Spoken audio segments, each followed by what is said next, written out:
Was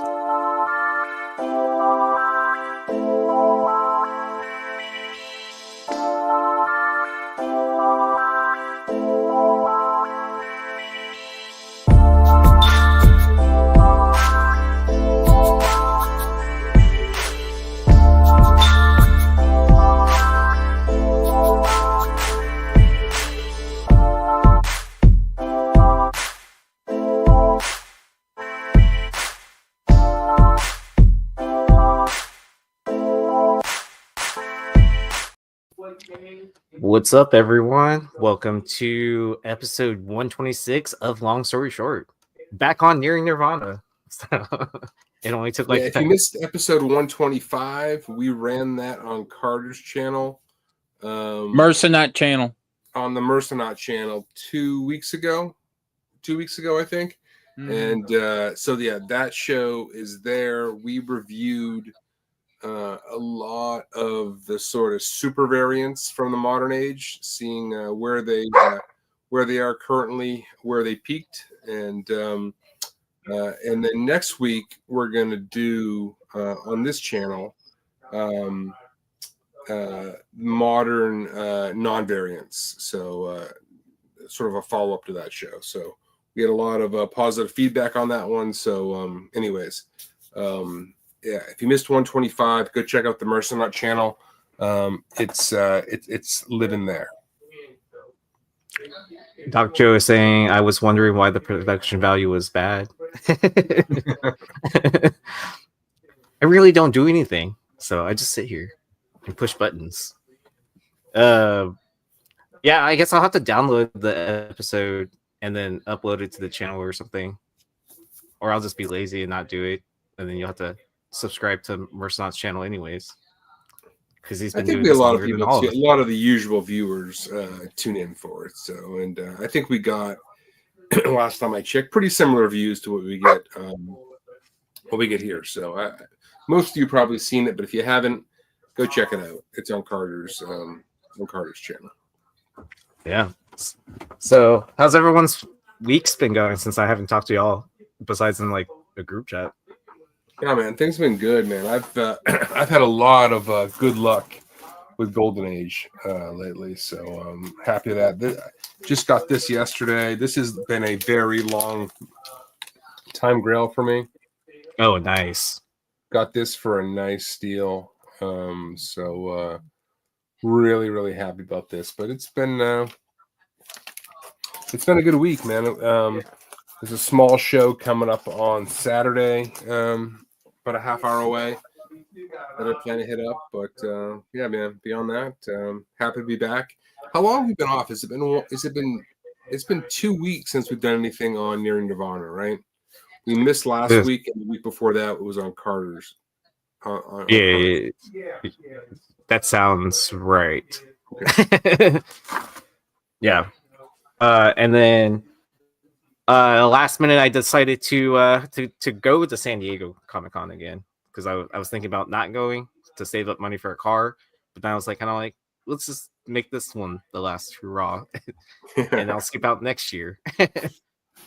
So yeah, man, I would love to get out there, man. I don't think it's gonna happen this year, but I need to.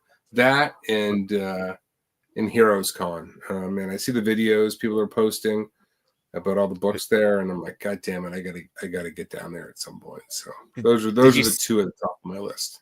Did you see Scotty Young's art piece going for auction? No, from here. So he had a Galactus on a huge, like probably like 11 by 17, and maybe a little bit bigger. And then on the it was a connecting piece with Pac-Man on the other side, and so nice. He even had the Kirby crackles and everything. Like, it looked pretty sick. I think it sold for, it was over 15K. I know that. Wow. All right. Yeah. So you got to bring your wallets for that art, their infamous art auction.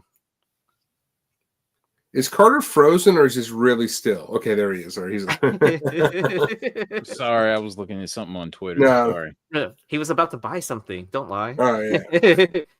He's trying to make sure he doesn't break the rules while he's on the show before we start. All right. Now he's frozen. How's your week been, Carter? Everything all good?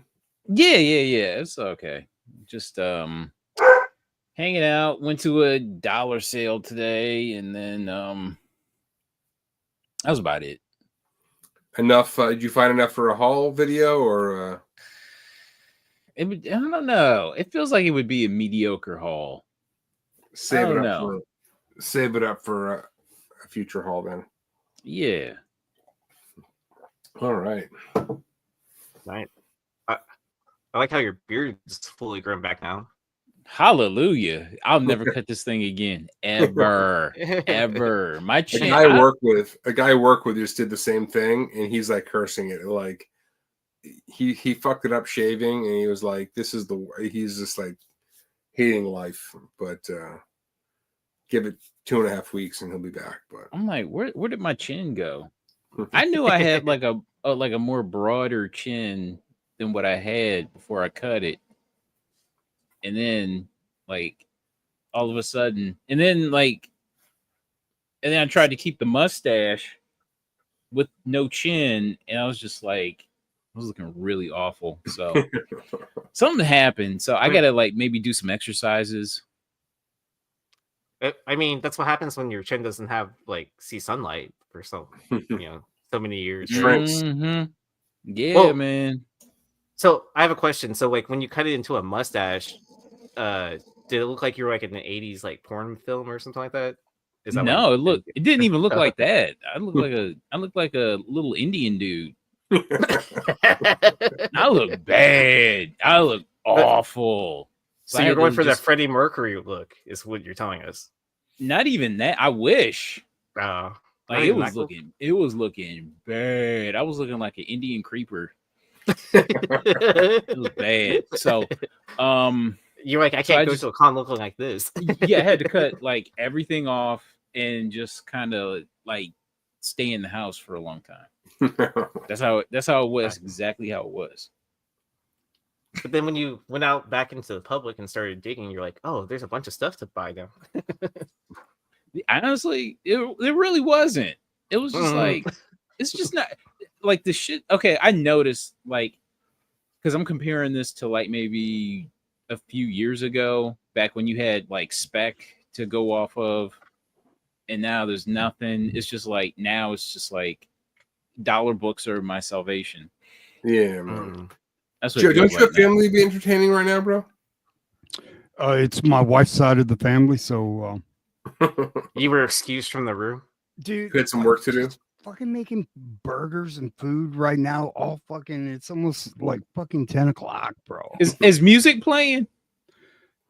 Huh? Is music going? Oh no, they're watching TV and stuff, dude. Bro, don't get a big house, whatever you do, because Mexicans love to show up, bro. I'm just telling you, dude. It's true, bro. I'm just telling you, man. Hey, I'm Hispanic. The shit's real. I'm telling you. No lies told. Yeah, but in Texas, what's considered a large house is just it's like a mansion anywhere else.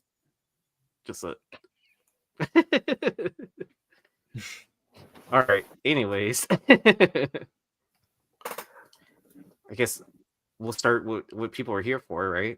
Yeah, let's get into the episode show, man. 126. Here's your warning: pay the highest prices. Joe and I want to talk about the same books again on the Almost 10. So just makes it easy. Just replay the tape, right?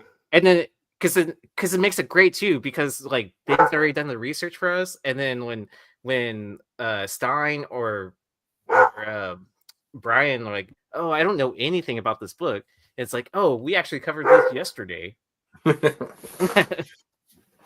What's that? KTCG Joffrey Castro. Joffrey?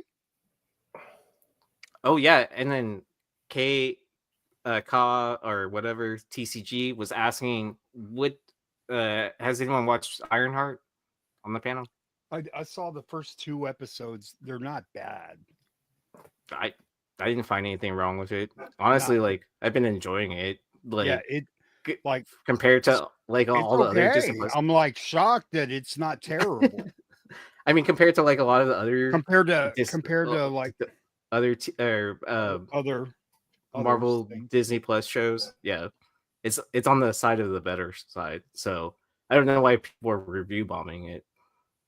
Because there's agendas. You know what I mean? So Yeah, I've it seen is all what 3 it is. episodes. I've enjoyed it so far. I watched the first one. It was all right. Like she's definitely got a chip on her shoulder. Well, we'll see where it goes. Like I didn't mind it, but I don't know. I only got to the first one, so I've been too busy to get to the other 2. But it was all right. You know all right. that's the problem with these newer ones, Ben, and I think you and I talked about it. It's like nobody knows how to write Miles. Nobody knows how to write Riri. Nobody knows how to write your precious Gwenpool. Like all these new characters have thrived because of spec play, values, covers, but none of it has been driven story wise. You see what I'm saying? Yeah, no. I mean that's the whole thing, man. Right? So when There's they have a promise, show, when they have a show, like what's the expectation? You see what I'm saying? So like if you never read the comic, how can you judge? See, I can't judge because I never read her books. I know about her, but I never. I mean, she's had moments, and but it's I don't know, man. Like there's potential there, but I don't know. We'll see. Like I said, I've only seen the first episode, so I'm not really in a position to make comments about it. It was it was okay. I'm just we'll see where it goes. We'll see where it goes. I got to go shopping for a cape now, dude. See the hood over there? He's got a cape. I got to get a cape, dude. Dude, you got to you should ask him for that, man. Like that would be a good look for you. Yeah, thank you, Get man. the Marvel Legends like red hood. Well, cape. if what's his name can pull it off, what's the Mad Magician? Steal Your Wife. What's his name? Oh, Clayton Crane. Man, he pulls off that cape like fucking Copperfield, man. Dude, Oh, look, Clayton Crane wears a cape. No, allegedly. The demon. Who called him a The demon? velvet cape. I forget. I don't He know. got called a demon. He got called a demon by someone. Yeah, the guy whose wife he stole. Oh, the guy He's from like, we let that demon into our house. And to be fair, Black Flag Comics or whatever. Yeah. Yeah. To be fair, it's not him. It's the girl. You know what I mean? Like it's not him. The girl. It's the girl. That's not him. But he was there. He was present. You shouldn't have allowed another man to be in your house, bro.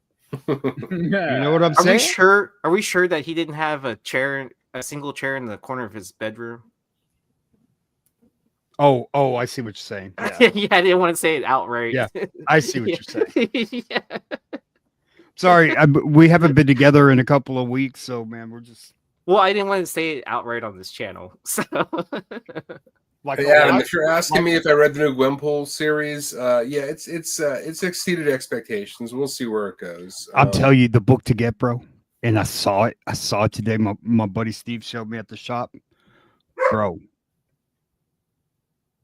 Crypto and Jeff the Land Shark, bro. Yeah, but it's not out yet, is it? No, but Yeah. it's like, bro, that looks fucking. The fact cool, that Jeff the Land Shark is more popular than like I don't know how many Marvel characters right now is fucking crazy. So I'm telling you, like right now, like that first appearance, if you have it, I would hold it because that is not spec. People fucking love that Oh, shark. that's done deal, yeah. People generally love it. People aren't buying it for any other reason that they love that shark. I saw one go for $175 like today, maybe. Raw? Raw. Oh. you're talking about West Coast Avenger 7? Yeah, West Coast Avenger 7, first Jeff. So Oh man, I sold that book way too early. Yeah, man. I've been, like, that I've been is hanging not a around spec Stein too book. long now. I gotta That get book mine is not a graded, spec man. book. That book is, I think, has legit legs because the character has a fan base. Like a lot of these other people are buying it hoping to flip it. People are buying that because they just like Jeff. At this point, it's a modern, it's a modern key at this point. And it was a relatively low printed book, by the times, like 15,000 copies or something, I think is what they estimated on that thing. So, oh, you're gonna start this debate? What is Jeff's first cover? no, I think it's pretty clear. It's that Superior Spider-Man book. Oh, there's a 10 clear or difference. 9 or something. He's standing right there. So I Nice. think that debate has been settled. But all right, let's get into the show before we lose all of our viewers. All right, I'm putting this on the show because this has been a long time grail for me. I scored this book finally this week. This is that the girl in like the test tube trope from the Golden Age that is so prevalent. So Marvel Science Stories #4. This beautiful pulp. Norman Saunders cover. Alex Schomburg did interior art. So this is very early Schomburg.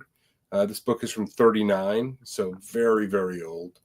A 7.5 of this sold this year, and the 7.5 is the high grade for this for $3,600 in February of this year. 48 on the census, and I finally got my hands on a copy of this damn book just this week after missing out on it far too many times. But for me, this is like, I guess technically is this platinum? Is platinum 38 or 39, or is this like the first year of Golden Age? Second year Golden Age. Yeah. The second year of Golden Age. So 38 was okay. So very early Golden Age. Yeah, we need a cheat sheet again. Yeah. So Platinum Age is 1897 to 1938. Okay. So this is the first year of the Golden Age then. Yeah. So anyways, regardless, it's a damn old book. 1939 is Golden Age. Right? 1939? All of these ages have a little overlap, debate on when they started, when they ended kind of thing. So first or second year. But yeah, man, this book is, for my money, more or less perfection. Are you going to grade yours? I think I will, man. I think I will. I don't know. I've never graded pulps, but I think it's probably a 5, man. It's in pretty good condition. It's in pretty damn good condition. The spine, look at that. No flaking on the spine. Wow. Nice. That's a pretty clean book, right? Fuck yeah. You might be holding top of the census. I don't think it's anything. Well, because I feel like they grade pulps a little bit differently than comics. Like, yeah, they allow for certain. It's complex because if you're always giving out 4s and 5s, because there's no pulps that exist, you're going to end up like it being like foreign. You've got 190 and the rest are 3 5s and 4s. It doesn't make any sense. Yeah. So you have to consider what the pool is to give a grade, and I don't know if it muddies it up because it almost like the top grade on this particular vintage era should be a 7, and that would be considered like a 9 or something like that, because otherwise people in their mind say, oh man, that's a 4-5, when in reality that's a pretty high grade for that particular book at that time. That's all I'm saying. Yeah, no, totally. If you look at these pulps, man, like they usually 7.5 is very high. It's like 6 5s are particularly from a book from 1939. But regardless, yeah, awesome book, and finally happy to add it to the collection. But all right, let's keep the show rolling. All right. What is a long story short episode without some Matt Baker? True Love Pictorial number 4. I love the colors on this book, man. Matt Baker from St. John Publishing, 1953. A 2.0 just sold. I'm so pissed because I would have bought this for $200. For 200. Only 20 of these on the census. Obviously, no 9/8. A 7.5 is the high grade, and yeah, this is just perfect. And I can't read the text, but they're basically saying, how did so and so get married? Screw her. Let's go find some guys of our own. So what? Hey, wait. What do you want to do now, Joan? I've seen enough. If Sue can get married, so can we. But there's no time to lose. Them eggs finna dry up. Chop, chop, chop, chop. She's Carver, you obviously- love the romance stuff as much as anybody. What do you think about this one? Oh, this is a perfect Matt Baker cover. You got the blonde in the red dress. You have like a bunch of people on the cover, which is great. And then you have you got like a wedding cover too. But there's a lot going on, and I appreciate it. Yeah. When I saw this thing went for $200, I was just swearing, like, motherfucker. Like I would have bought this thing for $200. But are you appreciating it for the intimate love stories of real girls? Yeah, man, that's the whole hook right there. All right, let's keep chugging along. All right, this is another book that I was so happy to find recently. This book is fantastic. So this is Prison Break number 1 by the legendary Wallace Wood. Don't call him Wally. Avon Publications, 1951. An 8.5 of this, which is the high grade, sold for about $3,000 back in 2019. I'd have to imagine that would go for way more in the current market. 23 on the census, 0 and 9.8. I got this at a small show about a half hour from my house on Sunday. And from a guy that I know well, Carlos, he goes by Re-Up Hunter on Instagram. I'd gone back and forth with him many times on this book, and I finally pulled the trigger. So really, really happy to have it. This is these women committing crime covers are just too good to pass up.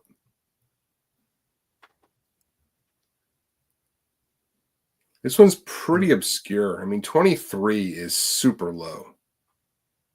Super, super low census count. So the prisoner that's breaking out, that's Mike Myers, right? I showed this to Dino, and he's like, "How much you want for it? I'll buy it off you right now." It's like claim. Well, he's just saying, you guys spend more responsibly if you need more money. Yeah. Buy, responsibly, man. Dino is the king of irresponsible spending. He just hits me with links multiple times a day. How about this? How about this for big books? So, yeah, but he's really good at that. Yeah, man, that's his thing. Yeah, but I am thrilled to have this one. Thrilled. All right, let's keep going. This is a cool book. Out of Night. Number 6, or so, Out of the Night. Sorry, I left the out of there. It's very hidden up there. But this is Ken Bald. I really do like Ken Bald's work. He did a lot of Sun Girl stuff. But this is American Comics Group from 1952. A 5.5 of this sold for just over $1,000 back in September of 2023. Only 32 of these on the census, which is nice and low, with a high grade of 9.0, which really surprised me. But this is not one, at least I see that often. Carter, I know you track a lot of sales. You see this one pop up very often? I could have swore we talked about this. I forgot the sales, but I really just Is this on Hot Book Alert? Did we? I could have swore. Okay. I kind of want to buy this now, just because I know I can't afford a Chamber of Chills 19. Yeah, there's something just really cool about this, and this is the kind of book I dream of finding at a show, walking by, somebody's got it on the wall for like $250, $300, and you're happy to leave with it, kind of thing. Right. Yeah. Dang. Yeah, this is a nice little runner-up if you can't find Chamber Chills. Chamber Chills is obviously one of the most sought after Golden Age. The thing about that book, though, is it's not, at least in terms of census, that scarce. It's got a pretty high census count, that book, for a Golden Age book. I think it's like 150 or something like that. I think it's just iconic for multiple reasons, right? It's super iconic. For Golden Age books, or pre-code horror, and then you have the Misfits. Totally. Like, it's like top 5, right? Easy. Yeah. I mean, I just have like just a pen just like sitting here. Yeah, it's been homaged countless times, but yeah, just throwing this one out there for one that I feel could be attainable, but maybe I'm just dreaming. Who the hell knows? All right. We're not in the modern age yet, but we're on our way there. This book was hugely controversial during the time. So this is Adventure Comics 415, Bob Oxner cover from DC 1972, and 9.8 of this sold for $504 in 2023, which is super respectable. Only 50 of these on the census. 7 and 9.8, and the issue here is it looks like she's about to be taken advantage of, I guess is the most polite way to put it. But that was the implication in this one. This was a grape cover, for lack of a better term. I get her boots. I'm gonna take her cape. I would imagine she's going to wake up and kick some ass here in a couple minutes, but that's a caveman trope. Yeah, it is. Okay. Yeah, they knock the chick, knock the cave woman upside the head, and drag her. Yeah. But this is definitely one to look for, because I found this digging recently for probably like $10 to $15, but decent copies. People are asking $40 to $50 for them. So, if you see the Adventure Comics, this is probably one worth keeping an eye open for.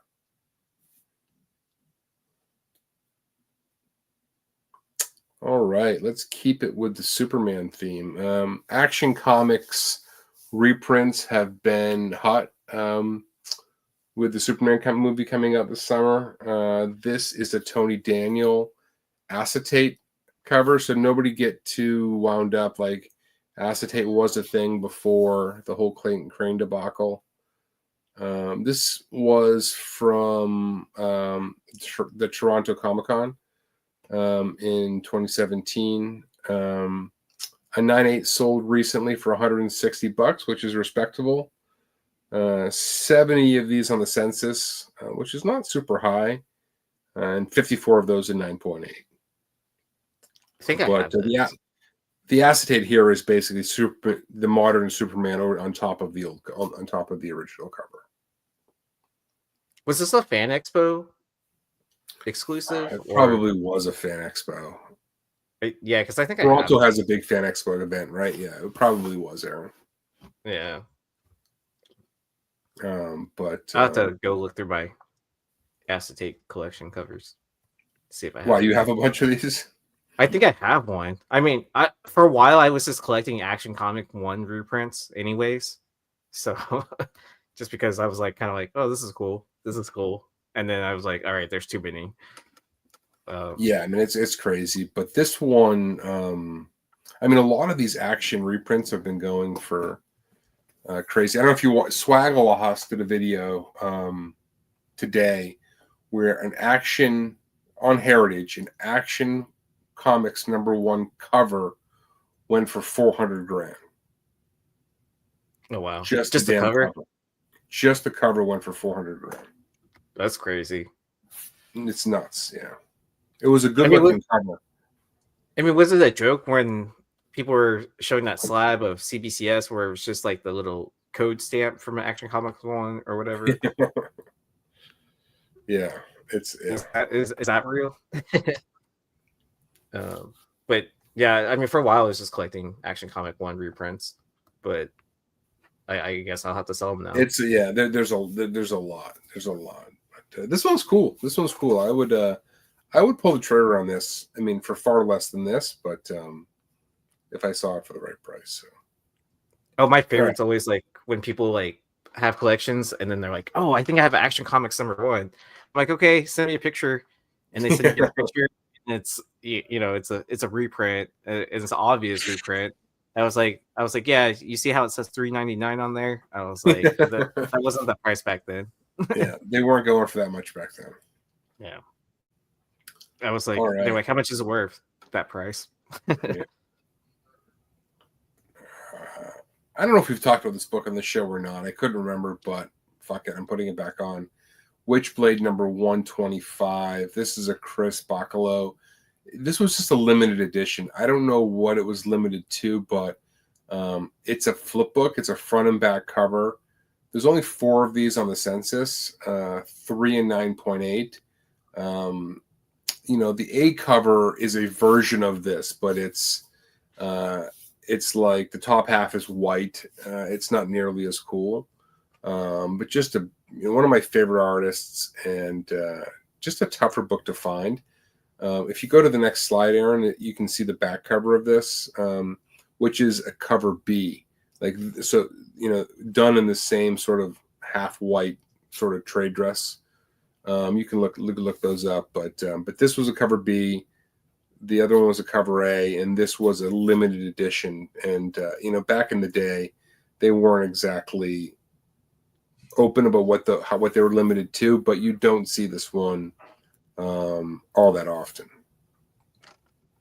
It looks like Doc Joe just sent one, so he's looking to make that 4 out of 5 on the census. Nice. I hope you pulled that 9.8, brother.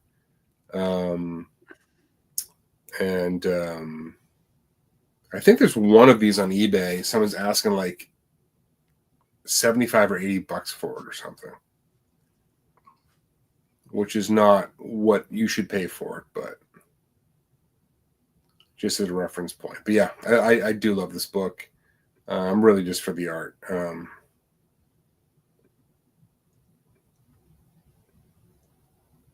Oh, oops. All right.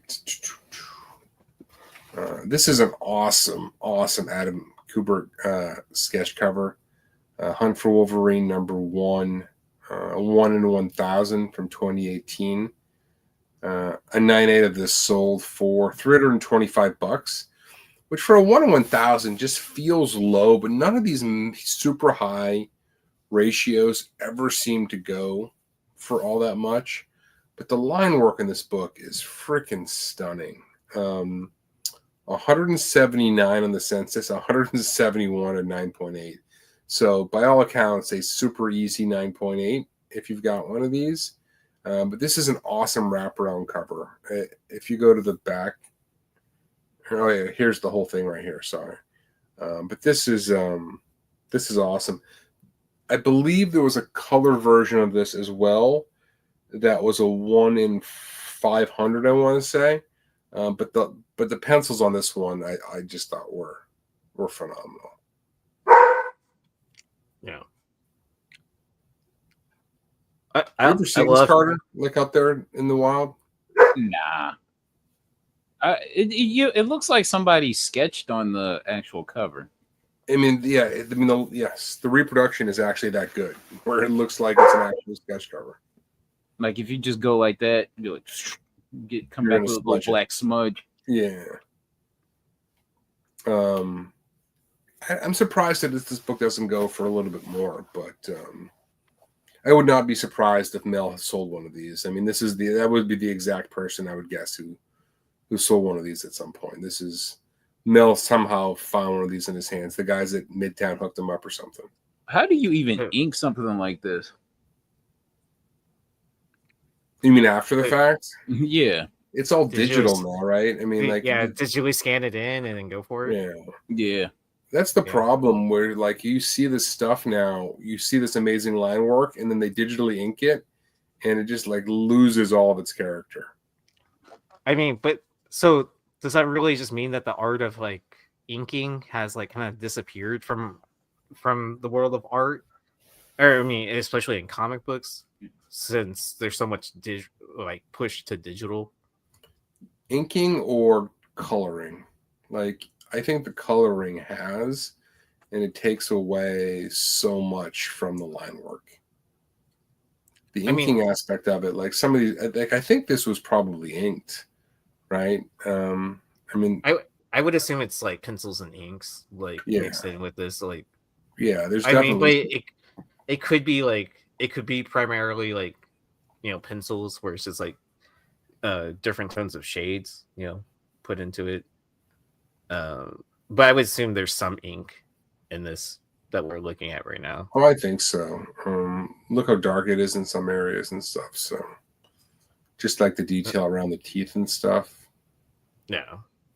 But this. I would love to find this book for a reasonable price. It is really phenomenal. But anyways, we can keep the show rolling.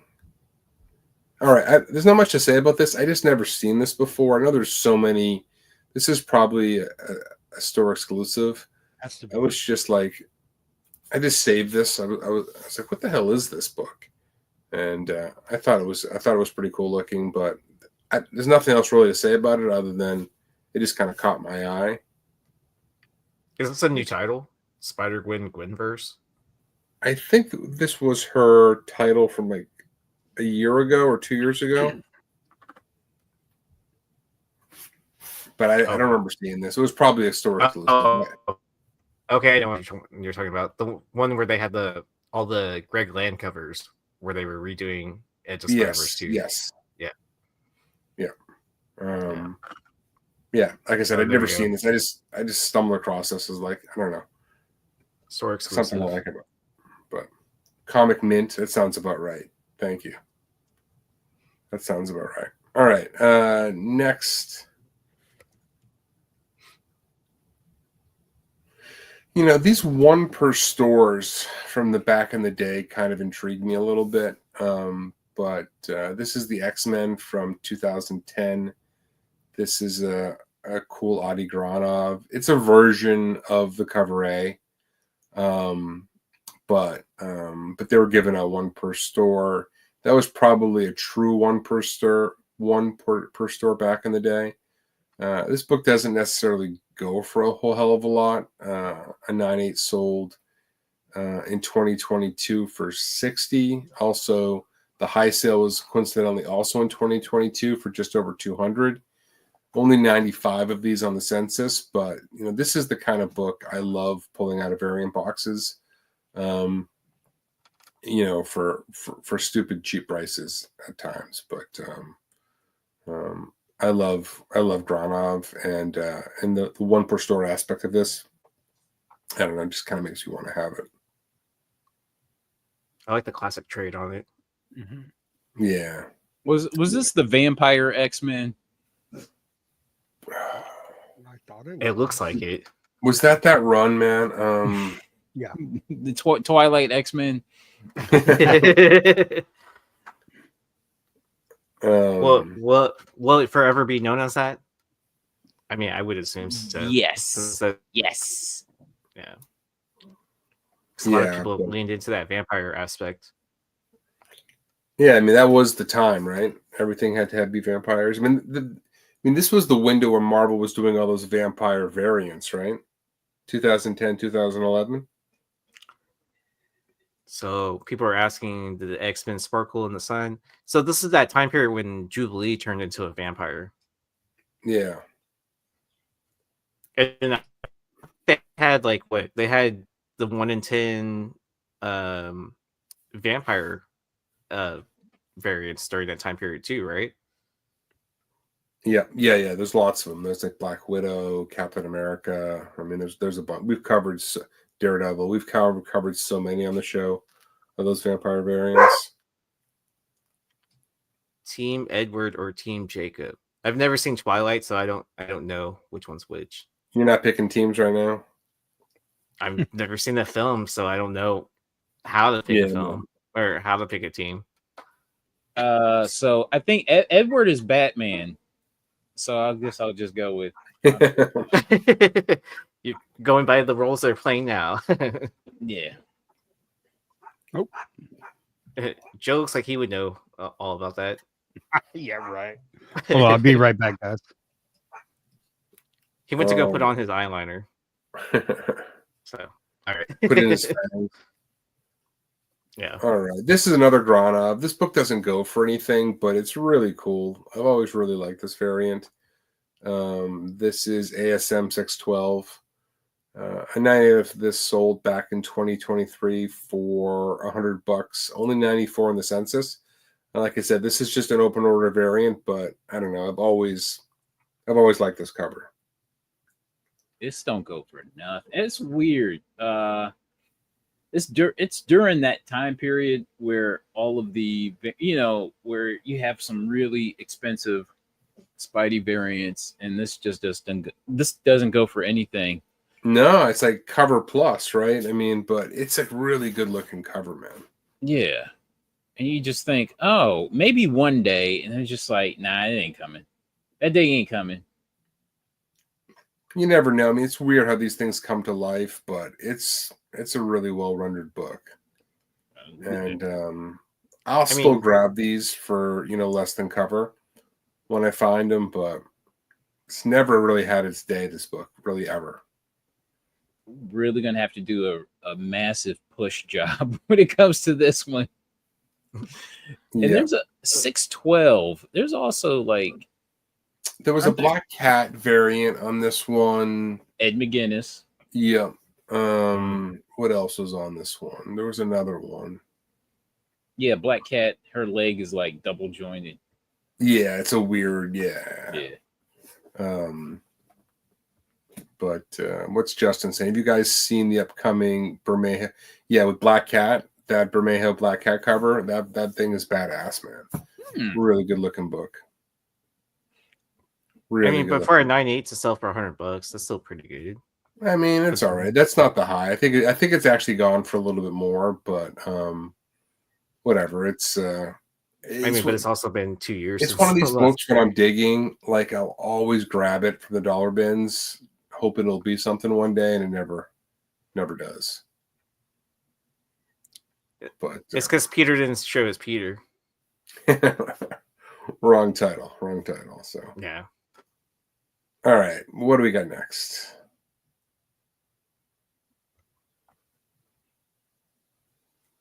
From the similar era, there's a lot of these heroic age covers, but I don't know. I like to collect Black Cat covers.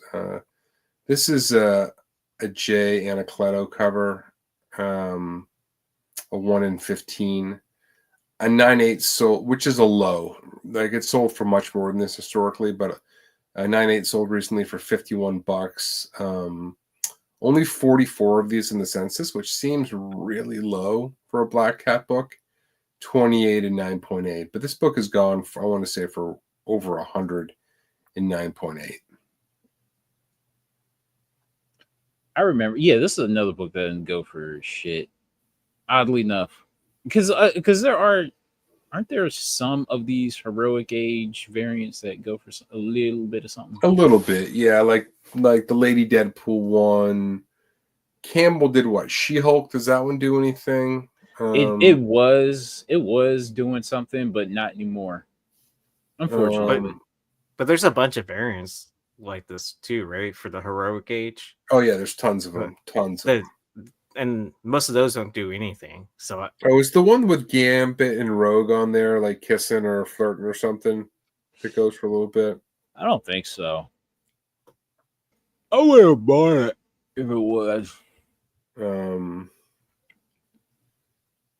But yeah, I don't know. I like Blackheart covers, and if you see this one cheap, who knows? Maybe one day it turns into something.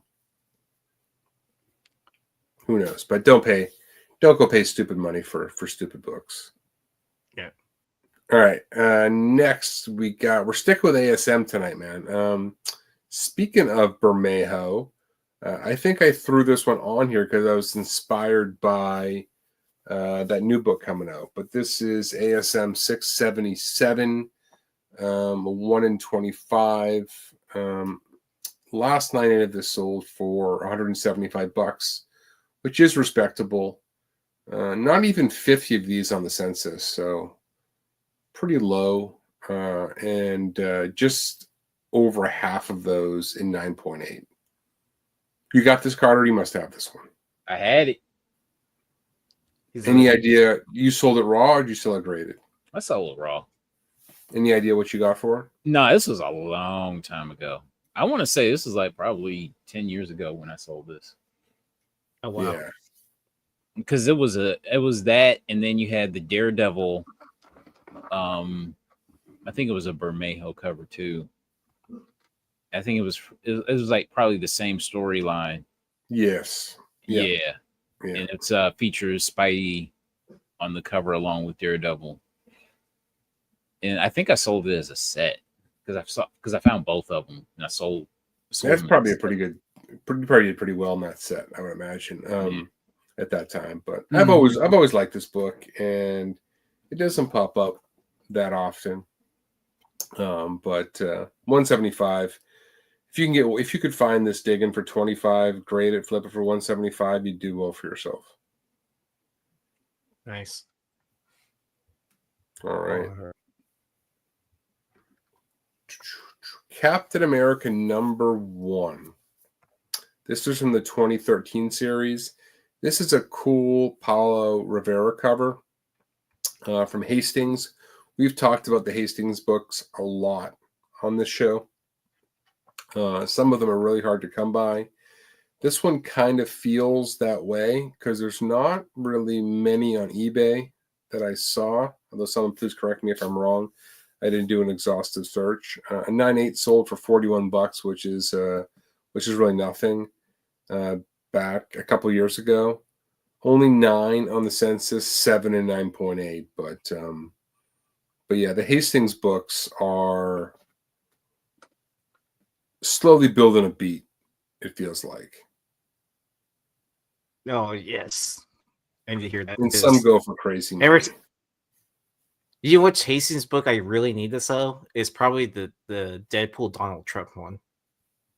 Oh yeah. At the boardroom. Where he's in the boardroom, he has the wig on, and it's instead of saying you're fired, you're hired. Yeah. And then all the board members are just like stuffed animals. Yeah, I'd never found that book, man. Like I was buying like Deadpool variants like crazy years ago. I never found that one. I don't even remember where I found that. Honestly, I might have bought it out of Hastings when it was closing, because they were that was awesome to pick up books from, because they were selling them basically by the short box, long box, and just because they still had new books too at the same time. From that was because this is the time period when Dark Knight 3 was being released. Yeah. But so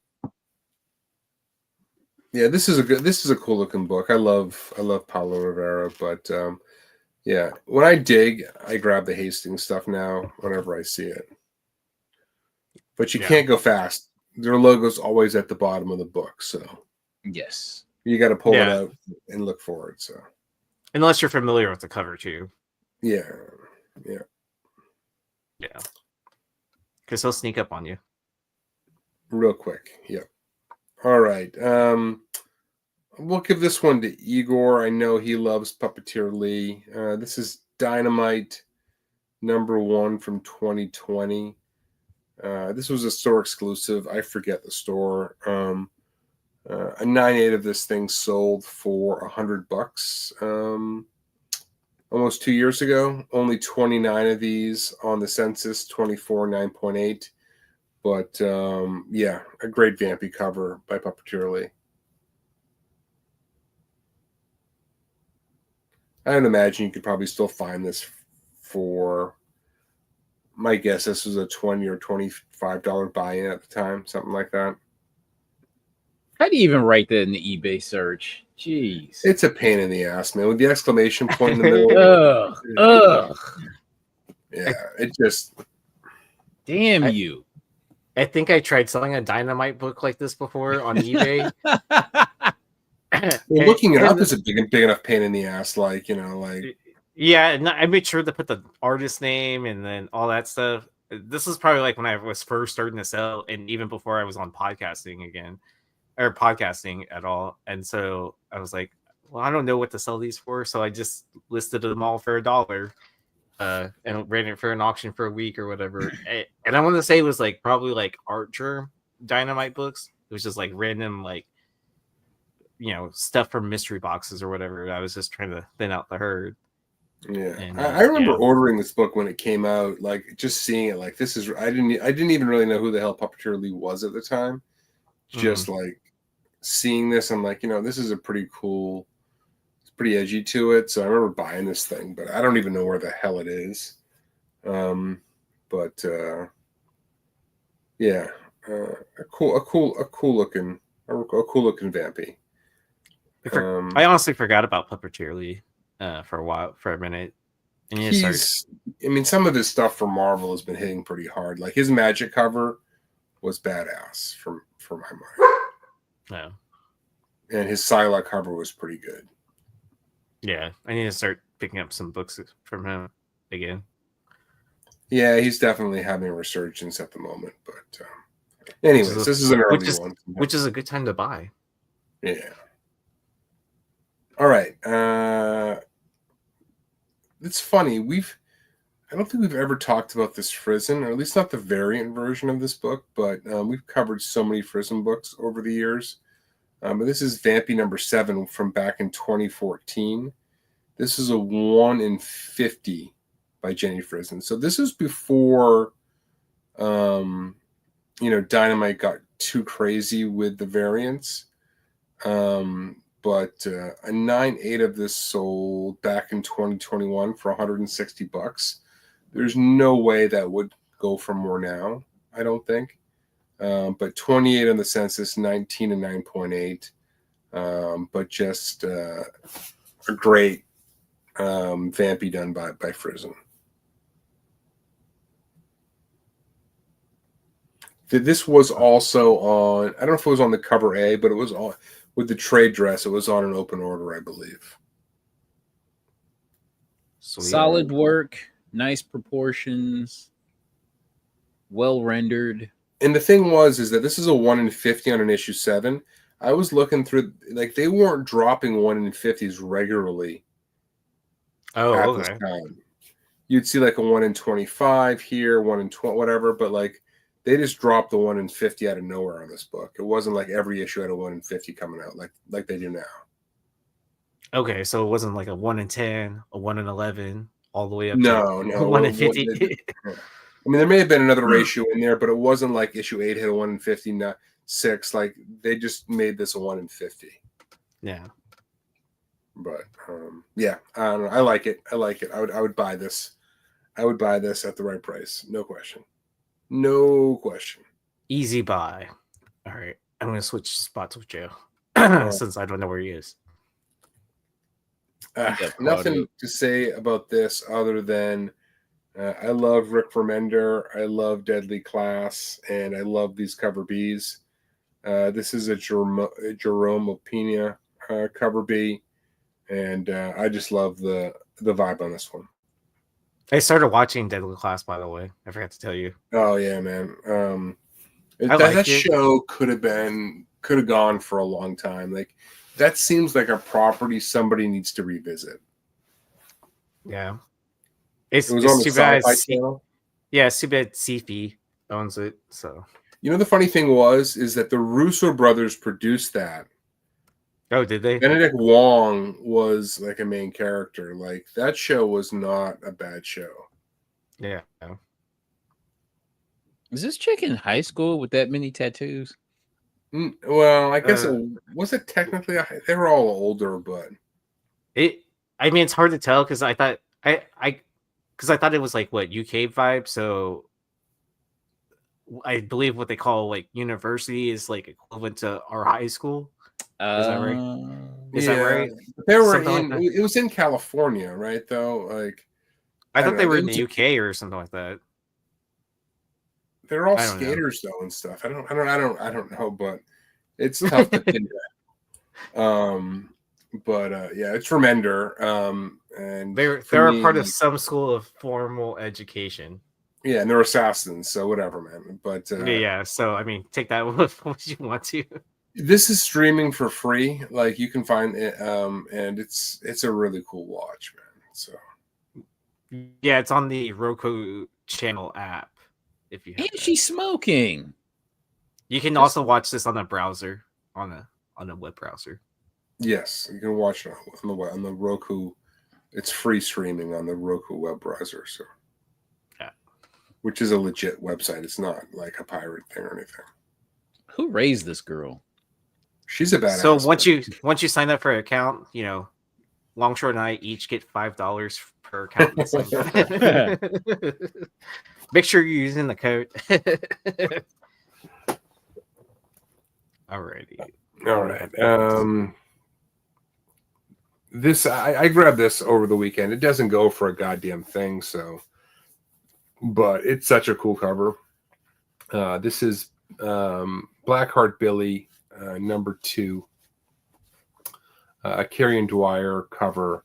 You know, you got basically this 90s girl listening to punk rock music, but it's just a dream. You know, the character, he's got like a metal head with spikes on it, and he's just dreaming of this girl listening to all this punk rock music. But yeah, this cover's pretty cool. Oh, I'm just now noticing the guy at the bottom. Yeah, I mean that's not really where the eye is drawn when you look at this book. Yeah, I'm just now noticing this. Okay, so what is he? Is that a helmet? He's got a metal head. Like that's part of the story. Like it's metalhead. Oh, geez. Yeah. He's a metalhead. I like how it's real art album covers too. So if you don't know that actually is a cover for Minor Threat, that is. I mean, mine's right here. It's a really striking cover, man. Like I don't even know if like the picture does it justice, but like, here's the thing: they couldn't have printed many of these, so it doesn't go for anything. But like, if it were ever to catch on, like I can't imagine, like there's never-ending supply of these just hanging out there. There's like this was before Remender blew up. That's an excellent AFI album if you haven't listened to it before. It's Shut Your Mouth and Open Your Eyes. So I highly recommend it. I can't tell what the next record is next to it. Well, she's holding Minor Threat, obviously. You mean the one to the left of it? Yeah, to the left. That's Youth Brigade, I'm pretty sure. Oh, okay, nice. That's a good album too. Yeah. That's a good band. So is clearance needed to use to album have artwork cover? Yeah. I don't know. I mean, these are punk rock albums on indie labels. Like, I don't think they're gonna like. You're not taking away from the music. It's almost an advertisement for them. So maybe they could, but why would they? You know, like I don't know. I think it's pretty punk rock just to use it without asking. I mean, if they were to a major label like Warner Brothers or something like that, they could probably do a cease and desist. But like I don't think they bother, man. It's free advertising at the end of the day. You know what I mean? Yeah, like Minor Threat's their own like DIY album label, SSD Records, right? Yeah. And then the only one that could probably be maybe a question mark would not even in 2000 though. So AFI would have been on Nitro Records and who else? What was the other label they were on? No, it would have been Nitro Records in 2000. I mean, AFI, didn't they like end up at like Epitaph or Hellcat at some point, like years later? They ended up with Interscope and Sony. Yeah. Okay. Yeah, because they were on the Offspring record label. Yeah, that's Epitaph. Yeah. No, so it probably was distributed by Epitaph, Epitaph has been an indie forever. Like they were like the major indie label, and which is but then Batman, Hellcat was the sister label. Yeah, so yeah, because Epitaph had a bunch of sister labels. So there's Hellcat, which was Rancid, Nitro was Offspring, and then there's probably a few more. Like I think NoFX had their own. Yeah. Anyways, yeah, we could. Oh, Ben and I should just start a punk rock podcast. All right. Anyways. All right. This is a kind of a forgotten about Conan at times. So this is Conan the Barbarian number 249. This is a cool Art Adams cover. I was surprised that a 9/8 of this book went for $150. You don't see it every day, but 150 is very respectable. That was back in 2020, before the COVID boom, right? So that all hit in March. Like the books didn't start taking off until much later. 26 of these on the census, only 9 in 9.8. And I would have to imagine the newsstands of this would carry a nice premium. Oh, probably easily. But yeah, this is definitely one you can find digging. No question. I found one the other day. I bet you can find like a warehouse find and get like a full box. So Yeah. is this the same run where you had Will Spertasio, McFarlane, and Jim Lee doing the covers? Is this like is this in that mix? Yes. Nice. Yes, it is. And I think Art Adams also did the issue before this one, 248. I'm pretty sure.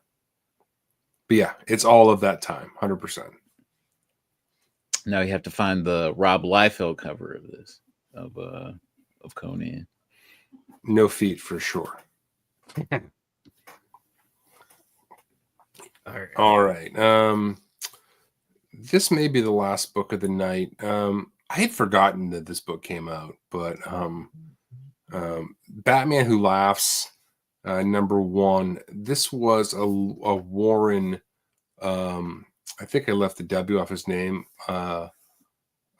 Lou exclusive, limited to only 500. This is obviously an homage to. Am I going blank? Alex Ross's Batman Harley Quinn. Yeah, the Batman Harley Quinn book where she comes into continuity. A 9/8 of this sold for a respectable 180 earlier this year. 176 of these on the census. 163 in 9.8.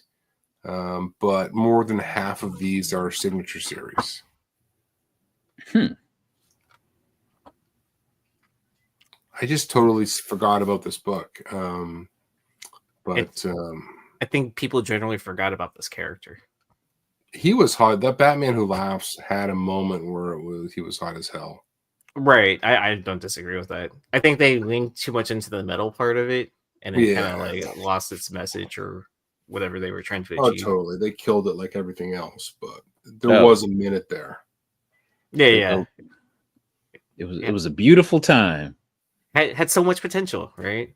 With especially with the crazy Robins that were going around too. Yeah. Robin King or whatever. And, the Robin King stuff. Yeah. I mean, because there were some good covers for that stuff too. So this book, like what Warren Liu tends to do is he'll release a book with like a retailer, a Virgin and a trade dress, which he did for this book. But the Harley on those was more in the vein of like the Harley from the movie Suicide Squad. Oh, and then he'll release split color hair. Yeah, and then he'll release, what was it, Daddy's Little Monster or Mommy's Little Monster, whatever T-shirt she's got on.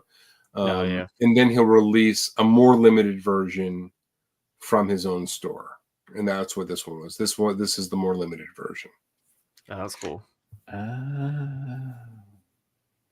When she's dressed up in the OG Harley outfit, but all right, I think that might be signature series. Yeah, this was the last book. I think so. Big shout outs, big shout out to our sponsors over at Cover Price. Make sure you're using the code Nerdvana14 for a 30-day unlimited membership for only 99 cents. You can also use the code over at Nerdvana for a 10% discount. Some restrictions may apply. And then, so since I'm going to Comic-Con now, I'll be flying out to Phoenix and taking the road trip to San Diego again with Brian. So I'm going to try to stop by Bird City Comics to use the code Nirvana. See what you can get, man. I know, right? So you are headed to Comic-Con?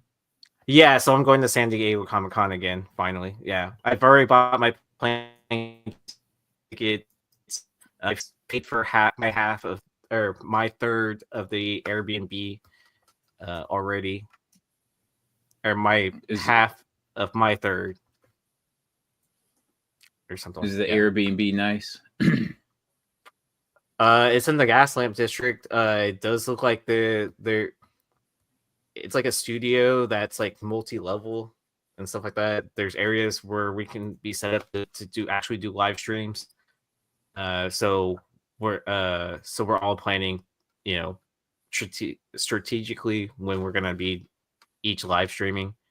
I'll probably bring some I saved some of these Battle Beast blind bags unopened, so I'll probably bring these to open them there, because I know Art Adams is doing some blind bag stuff too for Godzilla, and then Whatnot has the Fantastic Four. But yeah. All right. Well, so we Sunday Hot Book Alert. Sunday, Hot Book Alert live on my channel, and I'm working on the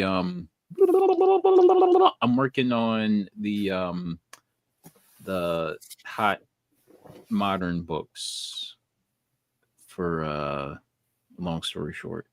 Yeah, we're putting a list together for that, so that'll be modern non-variants, so stay tuned for that. Sweet.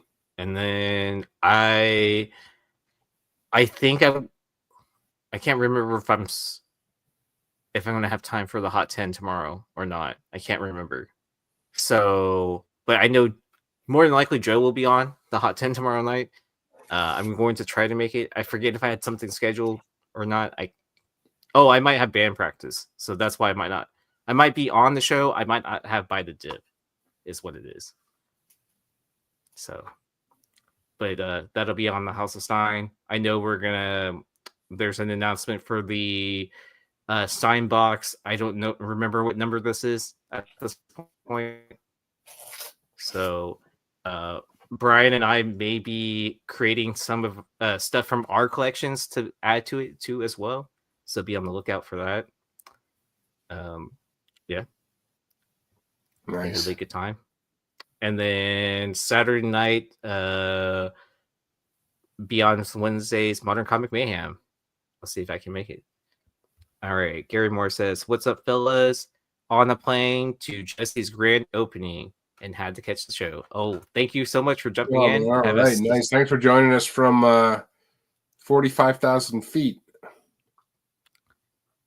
You know what? That's not the first person I've heard that's listened to the podcast in the air. So I appreciate that y'all listen to us for an hour of your time on the airplane. I definitely do that, man. If I can get a signal, I'll tune into shows all the time. I think I've watched Carter from. I know I've seen Nate in the chats on different shows before too, where he's like, "I'm in the plane," or "on my way to like New York Comic Con" or whatever. So, but tell Jesse and Mark we said hello. So enjoy that grand opening. I'm sure Jesse's has some pretty cool stuff in there. Alrighty, I think we're gonna sign out here. Y'all have a good and safe weekend. And we are gonna be on next week. Yeah, I'm good to go if you guys are. All right, we will be on next week, and we will wish you a happy 4th of July then. Peace.